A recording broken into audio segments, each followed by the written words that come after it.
Okay, students, are you able to see the screen? Yes, ma'am. Yes. Yes, ma'am. We completed this chapter yesterday, Constitution, why and how. If you have any problem regarding this chapter, you can ask me. No, ma'am. Yes, ma'am. Yes, please go ahead. Ma'am, on page number 7, 7. Okay.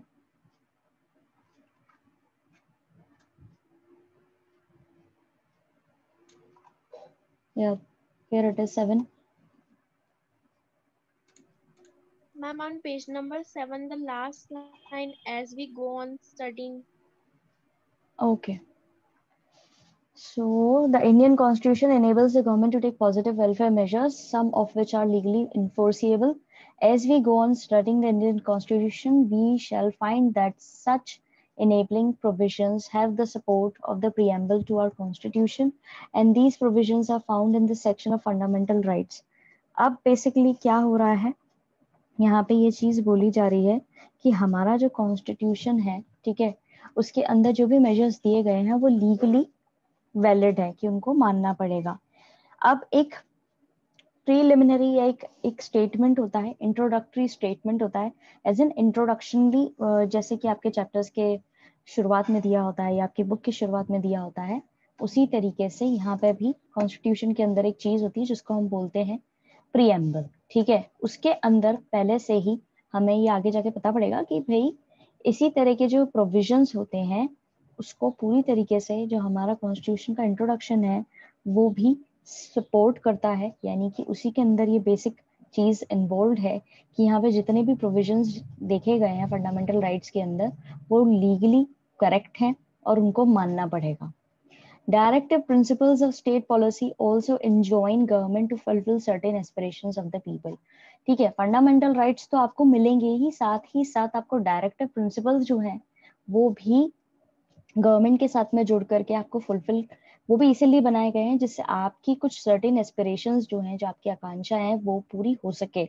अगर fundamental rights में सब कुछ cover up नहीं हो पाया है तो बाकी के जो ये डायरेक्टिव प्रिंसिपल्स हैं स्टेट की पॉलिसी के, वो सारी चीजों को कवर अप करते हुए चलेंगे जिससे कोई भी चीज पीछे छूट नहीं जाए. यही फोर्थ फंक्शन जो है कॉन्स्टिट्यूशन का, उसमें यही मेंशन है, वो पूरा इस चीज को देखते हुए बनाया गया है कि सरकार जो है वो पूरी तरह से लायक हो कि वो जो सोसाइटी है उसके सारी इच्छाएं, उसकी जो डिजायर्स हैं, एस्पिरेशंस हैं, जो एम्स है वो अचीव कर सके, और साथ ही साथ उसको पूरा एक ऐसा एनवायरनमेंट दे सके कि सारी सोसाइटी के अंदर न्याय के तरीके से, न्यायपूर्ण तरीके से काम हो सके, सबको मौका मिले. यही चीज इस पूरी लाइन में समझाई गई है. यस मैम, और मैम एक और चीज समझ में नहीं आई. हाँ जी बोलिए. मैम पेज नंबर 12 पे जो सेकंड पैरा है. पेज नंबर 12 पे second para, this one, some countries have subjected to their constitution. Yes ma'am, इसमें मैम रेफरेंडम की बात करी गई है. मैम वोट करते तो मैम वोट कैसे, यानी यहाँ पे बात की गई है कि डायरेक्ट एक होता है ना कि पूरी तरह से रेफरेंडम पे बेस्ड कॉन्स्टिट्यूशन बनेगा, ठीक है, जहाँ पे सारे लोग जो हैं वो अपने हिसाब से डिजायरेबिलिटी से वोट करेंगे कॉन्स्टिट्यूशन के, जबकि इंडिया के अंदर जो है वो रेफरेंडम वाली चीज मेंशन नहीं की गई है. ठीक है, लेकिन यहाँ पे बोला गया है कि यहाँ पे एक एनॉर्मस अथॉरिटी दी गई है पब्लिक को. ठीक है, भले ही यहाँ पे रेफरेंडम वाली चीज मेंशन नहीं की गई है कि भाई आपके हमेशा वोट दे करके ही जो है काम होगा यहाँ पे, लेकिन फिर भी हमने अपने लोगों को इतनी बड़ा अधिकार दिया हुआ है, यहाँ पे उनकी जो आम राय होती है उसको ध्यान में रख करके काम किया जाता है. यहाँ के जितने भी लीडर्स हैं वो अपने आप को, जो जितने भी लोग अपने यहाँ पे चुने जाते हैं वो बेसिकली लोगों के द्वारा ही, उनकी चॉइसेस के ऊपर ही चुने जाते हैं, उनके वोट्स के ऊपर ही चुने जाते हैं. तो यहाँ पे बेसिकली ये चीज बोली गई कि पूरी तरह से एक रेफरेंडम को मेंशन नहीं किया है हमारे कॉन्स्टिट्यूशन के अंदर. ये सारी चीजें जो है will be carried out with this referendum, but यहाँ पे हमारे सारी अधिकतर जो चीजें होती हैं उसके पीछे कहीं ना कहीं ऑथोरिटी जो है वो पब्लिक की ही है, क्योंकि एक लिख देने से और फिर उसके बाद में काम जो हो रहा है वो पब्लिक की इच्छा से ही हो रहा है, वो चीज यहाँ पे कॉन्ट्रास्ट में बताई गई है कि यहाँ पे मेंशन नहीं किया है, लेकिन काम जो हो रहा है वो पब्लिक की इच्छा के अनुसार ही हो रहा है। उनके चुने हुए रिप्रेजेंटेटिव्स होते हैं, रिप्रेजेंटेटिव्स जो है उनकी इच्छा के अनुसार ही काम करते हैं। सरकार जो है उन्हीं के द्वारा बनाई जाती है, और वही लोग जो है आगे जाकर के एक्टिविटीज में पार्टिसिपेट करते हैं या carried out some policies and schemes which is in the favor of people's choices। ठीक है, लोगों की चॉइसेस के अनुसार ही वो चीज हो पा रही है। तो यहाँ पे बेसिकली रेफरेंडम वाला क्लॉज नहीं है, लेकिन अथॉरिटी जो है वो पब्लिक की है, वो चीज यहाँ पे मेंशन की गई है। Ma'am yes yes. Ma'am referendum एक बार सिक्किम में पास हुआ है ना मैम, इंडिपेंडेंस के बाद में। देखो कई सारी चीजें जो हैं वो पास हुई हैं, लेकिन उनको प्रॉपरली आगे तक कैरी आउट नहीं किया गया है। ओके। और किसी को कोई दिक्कत?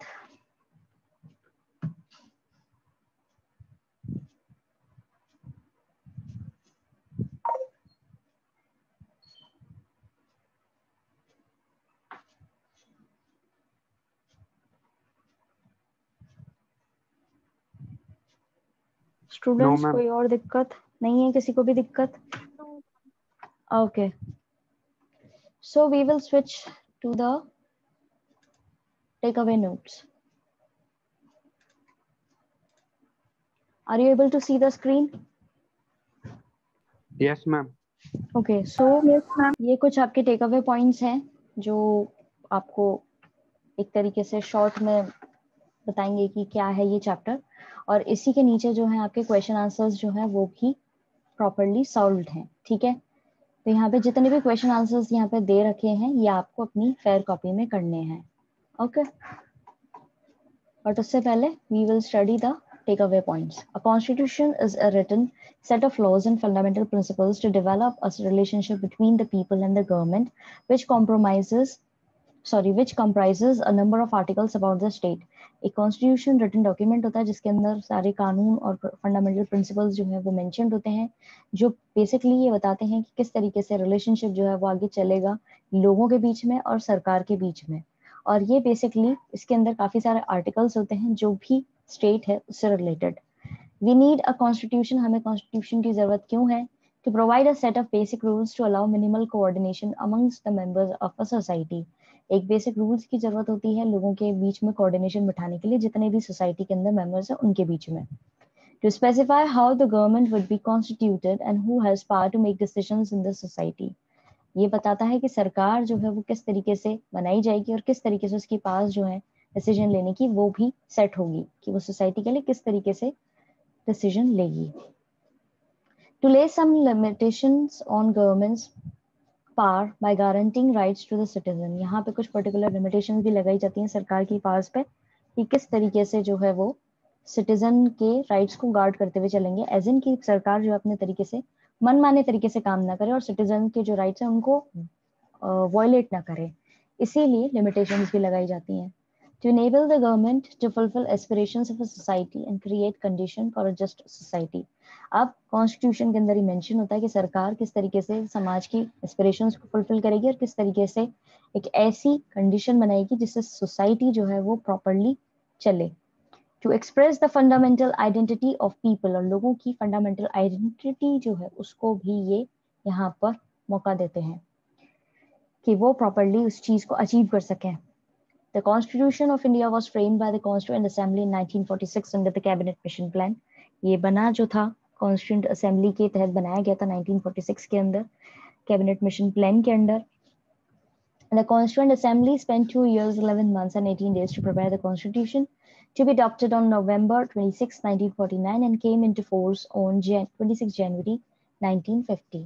असेंबली ने 2 साल 11 महीने 18 दिन का समय लिया था इसको बनाने में, और इसको अडॉप्ट किया 26 नवंबर 1949 को, और ये लागू हुआ है 26 जनवरी 1950 में। समझ में आया? किसी को कोई दिक्कत अभी तक किसी भी पॉइंट में? No ma'am. Okay. The Constitution of India is the supreme law to be accepted and respected by all the citizens as well as institutions of the country। अब ये जो संविधान है ये सबसे ऊपर है, सबसे बड़ा कानून है, और ये सबको एक्सेप्ट करना पड़ेगा जो भी यहाँ पे सिटीजन्स हैं, और उनको रिस्पेक्ट भी करना पड़ेगा। साथ साथ जितने भी इंस्टीट्यूशंस है कंट्री के अंदर उनको भी इसको मानना पड़ेगा। The Constitution of India is a blend of flexibility and rigidity as it's federal in form by unitary in spirit. अब ये जो कॉन्स्टिट्यूशन है ये बिल्कुल फ्लेक्सिबल भी है कहीं कहीं पे और कहीं कहीं पे रिजिड भी है, ठीक है। फेडरल अप्रोच है इनकी और ये प्रॉपरली काम करता है एज इन यूनिटरी स्पिरिट में, यानी एज इन यूनिटी के अंदर। The main federal features of the Indian Constitution are written and flexible constitution. अब जो main federal features Indian constitution के अंदर वो लिखे गए हैं, फ्लेक्सिबल कॉन्स्टिट्यूशन के तौर पे माना गया है। डिस्ट्रीब्यूशन जो है पावर्स का वो सेंटर और स्टेट्स के बीच में है। सुप्रीमेसी दिखाई गई है यहाँ पे जुडिशरी की, and existence of bicameral legislature, और यहाँ पे बाइकैमरल लेजिस्लेचर जो है उसको बताया गया है। The framers of the Indian Constitution have borrowed a number of provisions as per the suitability of the nation from different countries, that is British Constitution, American Constitution, Constitution of Canada, the Constitution of Ireland, French Constitution, etc., along with the Government of India Act 1935. अब basically आपको यहाँ पे ये बताया गया है, bicameral का मतलब होता है दो सेपरेट असेंबलीज लगती हैं, दो चैम्बर्स लगते हैं, यानी कि दो हाउसेज होते हैं, उसके लिए बोला जाता है। हमारा जो ये कॉन्स्टिट्यूशन है इसके अंदर दो हाउसेज लगते हैं, राज्यसभा और लोकसभा, उसके तहत लेजिस्लेचर के अंदर काम होता है। अब ये जो फ्रेमर्स है इंडियन कॉन्स्टिट्यूशन के, उन्होंने कई सारे प्रोविजंस अलग अलग नेशन से उठाए हैं, अलग अलग चीजें ली हैं जो उनके यहाँ पे सुटेबल थी उस हिसाब से ली हैं। साथ ही साथ यहाँ पे गवर्नमेंट ऑफ इंडिया एक्ट भी लगाया गया है 1935 का। तो ये थे आपके कुछ टेक अवे पॉइंट्स। अब important terms, promulgation to announce publicly at the starting of a law, एक बेसिकली जो पब्लिकली हम चीज अनाउंस करते हैं कि अब ये कानून जो है इस तरीके से लागू होगा, उसके लिए बोला गया है। Deliberation, considerations during the framing of a constitution, सारी चीजों को कंसिडर करते हुए चलते हैं जब कॉन्स्टिट्यूशन बनाया जाता है। Disparity, a lack of equality and similarity in a war that is not fair, एक तरीके से कमी है यहाँ पे इक्वालिटी की, सिमिलैरिटी नहीं देखी गई है किसी भी तरह के वॉर में जहाँ पे फेयर तरीके से काम नहीं हो। Suppress, to prevent to express the feelings of someone, किसी को फीलिंग्स एक्सप्रेस ना करने देना, ठीक है, उसको एक्सप्रेस नहीं करने देना, उसको दबाना जोर जबरदस्ती से। Sects, different groups with in a community, community के अंदर ही अलग अलग ग्रुप्स होते हैं, उनके लिए बोला जाता है sects. Laws, a set of rules governing the administration of country to be enforced by political authority. अब लॉ क्या है? कानून है जो सरकार, एक एडमिनिस्ट्रेशन जो होता है बेसिकली उस पर रन करता है किसी भी देश का, जो लागू करवाए जाते हैं पॉलिटिकल अथॉरिटी के द्वारा। Integration, a harmonious relation with the feelings of brotherhood, वही भाईचारे वाली जो भावना होती है उसके लिए बोला गया है। Objective resolution, resolution to define aims of assembly, assembly किस लिए गठित की गई है, किस लिए बनाई गई है, उसके क्या मेन ऑब्जेक्टिव्स हैं, वो सब चीजें यहाँ पे बताई जाती हैं।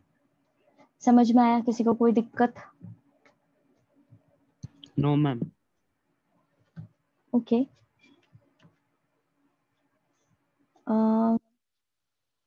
so these are your takeaway points and your question answers, and you have to do it in your fair copy. You can choose either this, you can do this takeaway points if you want to, and if you don't want to you can skip it, but you have to do this question answers in your fair copy, ठीक है। MCQs Yes, you ma'am. can skip, but ये जो बाकी question answers हैं ये आपने करने ही है। Okay, so I am still asking, अगर अभी भी इस चैप्टर के अंदर किसी को कोई दिक्कत आई है तो आप लोग पूछ सकते हैं, क्योंकि सब कुछ कंप्लीट हो गया है। अब इसके बाद अगर आप प्रॉब्लम पूछेंगे तो फिर वो सही नहीं रहेगा किसी और चैप्टर के दौरान। अभी हमारे पास टाइम है, अभी भी कोई टॉपिक समझ में नहीं आया है तो आप लोग पूछ सकते हैं। Final call.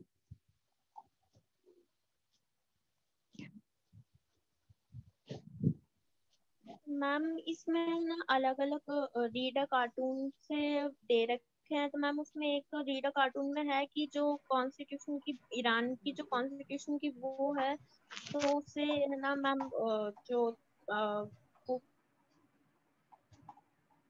यस, आपकी आवाज चली गई। क्या कहना चाह रहे हैं? आपका क्वेश्चन प्लीज थोड़ा क्लियर करिए। मैम यहाँ पर एक रीडर कार्टून का हाँ दे रखा है जिसके अंदर मैम जो ईरान का कॉन्स्टिट्यूशन की जो बुक है उससे कार्ड्स के ऊपर रख रखा है, तो हाँ, मैम वो क्या सिंबलाइज कर रहा है? वो ये सिंबलाइज कर रहा है कि इनका कॉन्स्टिट्यूशन जो है उसकी फाउंडेशन बिल्कुल भी मजबूत नहीं है और वो कभी भी कोलैप्स कर सकता है। This one. जो कॉन्स्टिट्यूशन है उसका बेसिस इतना हल्का है कि ये किसी भी पल जो है बिखर सकता है। एज इन इसके जो प्रिंसिपल्स है, जिन बेसिस पे इन्होंने ये इस फ्रेम किया है, वो इतना सही नहीं है। वो कभी भी फ्लक्चुएट कर सकता है और इसके कॉन्सिक्वेंसेस ऐसे हो सकते हैं कि इनका कॉन्स्टिट्यूशन जो है वो सारी चीजें कवर अप ना करे और सिटीजन्स को प्रॉपर उनकी जो एस्पिरेशंस है या उनकी जो डिजायर्स हैं उसको फुलफिल ना करे, या उनके जो फंडामेंटल राइट्स हैं उनको सेफगार्ड ना करे, उनको एक सिक्योर एनवायरनमेंट जो है वो प्रोवाइड ना करा सके। कई सारे पॉइंट्स को ये चीज सिंबलाइज करती है, रिफ्लेक्ट करती है। Yes ma'am. ठीक है, क्लियर है? और किसी को कोई दिक्कत? No ma'am. Okay, so that's it for today. इतना ही है आज का। हमारा ये चैप्टर कंप्लीट हो गया है। Question answers will be uploaded soon after the class. Class के बाद में ही सारे क्वेश्चन आंसर्स जो हैं अपलोड हो जाएंगे। You can download it the PDF file from your school application and then act accordingly. You can do that work from over there. Okay, और अगर नहीं हो पाता है, डाउनलोड नहीं हो रहा है या कुछ दिक्कत आ रही है, तो you can communicate to your technical department. ठीक है, आपके स्कूल के जो टेक्निकल डिपार्टमेंट है, you can contact them and ask them for help. Okay, yes ma'am. okay, so that's it for today. Now I'm going to send you a link for your next class.